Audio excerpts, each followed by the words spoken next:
podcasting from a little cabin on a hill. This is the Stacy Westfall podcast. Stacy's goal is simple: to teach you to understand why horses do what they do, as well as the action steps for creating clear, confident communication with your horses. Hi, I'm Stacy Westfall, and I'm here to teach you how to understand, enjoy, and successfully train your own horse. In this podcast, I'd like to bring together two ideas that I've talked about: the grade levels that a horse moves through and the rider's use of aids. In episode 6, I discussed the idea that I believe that the horse's path and the rider's path are different. And for this example, we're going to talk about the horse's path of kindergarten to grade school to high school to college. And then I want to bring and layer in the idea of the changing use of the rider's aids. For this example, let me go ahead and quickly run you through the idea of what a horse in my training program would learn. I would begin with a horse learning groundwork and emotional control. So Presto is now a 3-year-old. He's the foal that I adopted from the Last Chance Corral. And I will start riding him in the next month or so. But what I do before I ride them is I do a lot of groundwork and emotional control stuff. So I can whip around him, send him over tarps. He understands going fast and then stopping and standing, and he understands a lot of emotional control. When I first get on and ride him, I will keep it very simple. If you want to see an example of this, you can jump onto my YouTube channel at Stacy L. Westfall on YouTube. You'll find Stacy Westfall pretty easy on there, and look for Stacy's Video Diary Jack. And I actually documented with a horse the whole first year of training, and I especially covered a lot in the first month. So what you'll see on there and what you'll see when I start Presto is when I go to get on this horse, I'm going to keep it really simple. Think about if I were ground driving. If I'm ground driving the horse, that means that I've got long reins running back through and I'm driving from behind. So in that instance, my lunge whip or whatever I'm using to act as a gas pedal is pretty basic because I'm not mounted. I'm following along behind the horse. And if I pull on the left rein, he goes left. Pull on the right rein, he goes right. And legs, well, I'm not on him, so there are no legs. So my lunge whip would be a driving aid. And so basically it's in the place of my legs because I'm not on him yet. And the legs, or whip in this case, just mean go forward. When I go to get on Presto, I'm going to keep that same thought process. I'm not going to start to complicate and expect him to be able to think, oh, she's using her left leg a little more or her right leg a little more. I'm going to keep my leg cues very simple. They're going to be gas pedal and forward. And I'm going to keep my rein cues really simple. And I'm going to expect to use basically an inside rein, like we talked about in the last episode. I'm going to pull on the left rein to go left. I'm going to pull on the right rein to go right. And here's an interesting fact. I'm going to spend a lot more time in arcs of circles than I am in straight lines because I don't want to get into this wobbly, snaky feeling thing. And he won't have enough training to understand how to be balanced between all the aids really even. So I'm going to have that little, what I'm going to use is I'm going to use the inside bend, and then I'm going to use my legs as gas pedal. And my legs as gas pedal can actually get me an outward motion just because of centrifugal force. So again, if I get on Presto and I basically don't have an outside rein to lead him out to yet because that's too complicated for him in the beginning, what I'll be doing is I would have my inside rein to bend him. I could lighten up a little bit on that inside rein and I could add more gas pedal with my legs, and that will send him into a bigger circle or a bigger arc because of centrifugal force. So this is how I can still keep that inside bend and not have this weeble wobbly sneaky feeling by using both of my reins on a horse that doesn't understand this. Now, somewhere around, and it's a little different for each horse, but, by the time I get around 30 days or something like that, he's going to understand a lot more about how I've connected the reins to his shoulders. So first, it's going to be rein is left rein means go left, right rein means go right, legs mean go forward. If I want to stop, I'm going to bend him and bring him around into more of a bending circle and bend him down to a stop. Now, when I go to move on to the next grade level, the next thing he's going to start learning is going to be what I talked about in the last podcast, which is that I can be bending him to the left and I can pick up with that outside right rein and ask his shoulder to move out. But I'm also going to just drive his shoulder out there by just using more gas pedal, which is what I've been doing already. And I'm going to start to build that bridge to where he starts to understand, oh, I can follow this right rein out. And so then when he understands all of that, then I'm going to start to ask him to do a little bit more advanced things. So I'm going to ask him to be able to really move that shoulder out by that right outside rein. Again, picture me still circling to the left. And picture that right rein being strong enough to pull him out without maybe my legs having to do any extra, because the legs are going to be just keeping basic forward motion, and that right hand is going to lead him out and he's going to follow because he's starting to understand the concept, versus a few weeks earlier than that when my hand would phantom that motion out there, and then if he didn't go, my legs would get strong and drive him out there. Now, the next step for me, he will have learned that he can follow the inside rein. He will have learned that he can follow that outside rein. And now, after we've had a fair bit of time practicing that, I'll start to exaggerate both the inside rein, meaning more, and the outside rein, meaning more.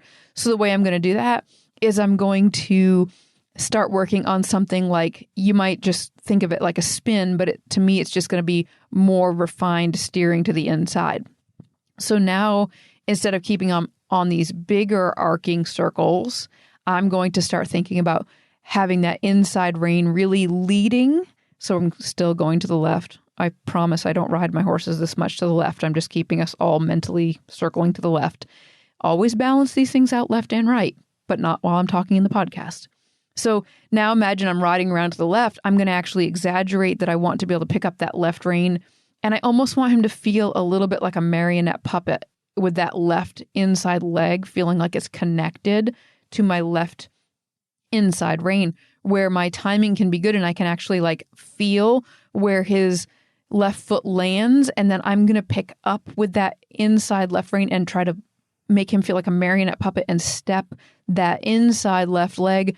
Instead of it stepping straight forward to 11 or 12 o'clock, I want to see if I can make it step over to 10 o'clock or 9 o'clock. And if I want to start teaching him the spin, I would start getting him to step back to like 8 o'clock with that inside front leg. So I'm going to start to get a little more refined about what I'm asking there. And then to balance that out, I'm actually going to do the same thing with the outside rein, except if it's going to stay a true outside rein, then that means I'm going to keep this bend to the left, and that inside rein is going to be doing nothing but holding the bend to the left. And then I'm going to actually use my outside right rein to also get kind of that marching step where that right leg comes out. And instead of that right leg stepping to 12 o'clock, it's going to step to 1 o'clock or 2 o'clock. Now, if he's essentially in a counterbend, if he's bent to the left and I'm leading that right front leg over to the right, I'm not going to ever be able to bring that right front leg like really sharp. It's going to be more that, just picture for now, that 1 o'clock or 2 o'clock step. So that's how you're going to be able to lead that horse out into a counterbend eventually. Now, when I say that, bend, if you're going to the left and you can see the horse's left eye, that's bend. If you lead that horse out into a right circle without changing the bend, so that left hand keeps kind of an anchor on your thigh, so that horse is bent to the left and you can kind of lead that horse out there with that right rein. When you establish a right circle, but you still have the horse's head bent to the left, now you're traveling to the right, but you can see the horse's left eye. That's counterbend. One question I get a lot is, why in the world would you want to counterbend a horse? Well, it proves control of the shoulders. Because if you've ever had a horse run away with you, a lot of times you'll notice that if a horse is running away, say back to the barn, that you can actually pull the horse's head very far around, but the shoulders are still taking you back to the barn. As soon as you've experienced that, or if you can picture it happening in your mind, as soon as you've experienced that, what you'll find is that horses do not always follow their head. They do always follow their shoulder. So when we're doing this counterbending and we're bending them to the left, but we're leading the shoulder to the right, we're basically proving a level of control that's going to be necessary when we move up into these higher maneuvers, especially something like the lead change, where we're going to need to be able to isolate the shoulders and the hips and have this much control over the horse. So right now, to me, we're getting like upper level elementary school, bordering on like some of the high school stuff. When I start to really move into being able to control, I've got this excellent control of the horse's shoulders. It's all in my hands, and my legs are essentially just keeping that horse moving forward. Because when you go out into counterbend, and you've got a bending rein holding the horse to the left, and you've got a leading rein leading the horse to the right while they're bending to the left, I guarantee you're going to need gas pedal. And so for right now, it's important that your legs are being used evenly as a gas pedal. And where people get in trouble here is that when they're trying to use their leg to help influence the moving of the shoulder, it's very tempting. And I'm not saying that you can't touch that here or there if you need to maybe spark the idea with the horse. So maybe you flutter a leg and that horse takes a step and you release. But the problem is most people, when they're going around in the circle to the left, the horse is bending left, horse circling left. They start working on moving the horse, leading that horse out to the right with the right rein. What a lot of people want to do is they want to start using a lot of left leg to take that horse to the right. That will be a stage we go through, but early on with my horses, I really use both legs evenly so that right rein can become independently strong for leading that horse out there. Because where people get stuck if they don't conquer this at some point is that if you're using the left leg to drive the horse to the right, and that's the only way you can do it, what is going to happen is when you need to be able to, say, move the horse's shoulder to the right, but the hip to the left, now you're going to feel a little bit stuck. Trying not to get you guys lost here. So take your imaginary horse back onto your left circle. Your left hand is bending. Now your right hand is floating out towards 2 o'clock and leading that shoulder out. Now imagine that you're using that left leg to help drive that horse to that right rein. I'm saying use both legs to drive that horse to that right rein at this stage, because you need to be able to have this as a fallback, because someday you're going to want to be able to do a lead change. And if we were walking, unbend your horse. Now walk your horse in your head on a straight line. If you're driving a car, this is great. Like, don't start swerving everywhere, but you're just going straight line. So you're going in a straight line, and let's say all your aids are even. A lead change, if we were on the left lead, we would imagine that the horse's shoulders would feel slightly right or the hip would feel slightly left.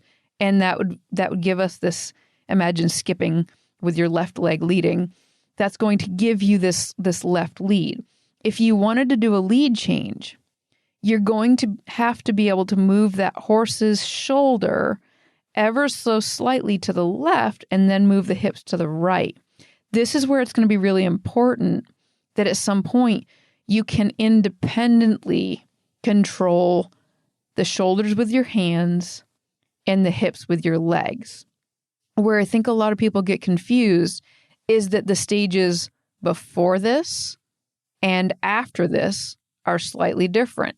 Meaning the stages before this, you might need to use your inside leg to help drive the horse to that outside rein. And you're going to hear that coming up over and over again. But I'm also introducing the idea that right rein, if you can strengthen it so that both legs are just being used even and that right rein can lead that horse out there, all of a sudden we know that horse really understands it. And then remember, I told you later on, I'm going to ride bridleless. Later on, my legs are actually going to control that shoulder and that hip on that side. That's a big concept leap. So let's not go too far there, but let's just introduce that as a possibility. Conflicting aids tend to happen when the rider doesn't understand what to do when the horse doesn't respond to a request. In the beginning, when the horse is very green and the rider is saying, left rein, left, rein, right, it's a little bit more clear what to do if it doesn't work. But especially as you start to advance and have something like an indirect aid, which I'm going to use the example of a neck rein, which is an indirect aid or a request, if that doesn't work, so if you're walking to the left and you lay the right rein on as a request to turn sharper or more to the left, if the horse doesn't respond, what often happens is that the rider will use that indirect aid harder and harder, which actually will pull the horse out of position if the horse doesn't understand. So it's very common to see a rider who tries to neck rein to the left, who then pulls that right rein very far across the horse's neck and inverts the horse, and it's definitely pulling the horse out of position because that's an indirect aid. If the horse doesn't respond to the neck rein, that neck rein needs to be reinforced by a direct aid, which would be more the inside rein or the outside leg that would then be the follow-through. When the more advanced aid doesn't work, if they don't know how to walk back down to the more basic aid that will work, that's when they start to do a lot of conflicting type aids. So I call it conflicting if the aid causes a misshapement or misalignment of the horse. In this example, if you're attempting to neck rein the horse to the left and the horse doesn't respond to that indirect rein, that right rein being laid on the neck requesting please turn left, if the horse doesn't respond to that and you pull harder, you will then actually pull the horse into a position where it's locking up their shoulders, it's pulling their head into this weird position. A lot of times because they're already fighting it, because they either don't understand it or they're excited or whatever's going on that they're ignoring the request. If you just apply that particular aid harder, you're actually getting the horse out of position. So it's important that the rider understands that that's a requesting indirect, and then you need to make the direct rein or the more direct aid in whatever that situation is. That's the one that has to step in. To me, that's an example of moving down that hierarchy. So maybe you thought you were going to be working on lead changes today, but then you go to move the shoulder and you realize that your gentle request to move the shoulder isn't being listened to. Then you need to say, I'm not working on lead changes today because I need to go back and ask this horse to respond to these aids that would be coming prior to the lead change. So if you can't fluidly move the shoulder without losing forward motion and rhythm, then you're not going to get the lead change. There's no reason to go through with asking for the actual lead change because you're not set up for success. When I'm riding a younger, greener horse, I really do keep it clean and simple. When I'm riding an older horse that's starting to be, somebody brings a horse and the horse, maybe they've been working on lead changes and maybe they've been showing, but they're just having some problems. If that horse looks nervous, if that horse looks a little antsy, if that rider looks nervous, if that rider looks a little antsy, even though they may have been doing advanced maneuvers, I will totally take them back and have a day like I did yesterday with Gabby where I say, let's go back to the basics. Because a lot of times when we take off that pressure and we go back to the basics, we can do two things. We can clarify some of the things that might not be working, and we could also just let that horse be like, okay, I remember legs are forward, and it's amazing this pretty shape that they'll get when there's just this one shaping rein and not all these other conflicting aids that are going on. I hope that the number one thing you got out of this podcast is that going back to the basics is not a sign of weakness or failure. It is where the foundation is. I also hope that you got a little glimpse into the idea of how we're going to move up through these aids. As we move into the horse's mind and the horse's body, I'm going to get a lot more into the different aids that I use for shaping and moving the horse around and the mental side effects it's going to have. But right now, I want to plant the seed in your mind that going back to the basics is never a sign of weakness or failure. It's the foundation, and I would argue it's a sign of self-control of the rider and of understanding in the rider. Understanding that the basics is not less than the advanced. Thank you for joining me today, and I'll talk to you in the next episode. If you enjoy listening to Stacy's podcast, please visit stacywestfall.com for articles, videos, and tips to help you and your horse succeed.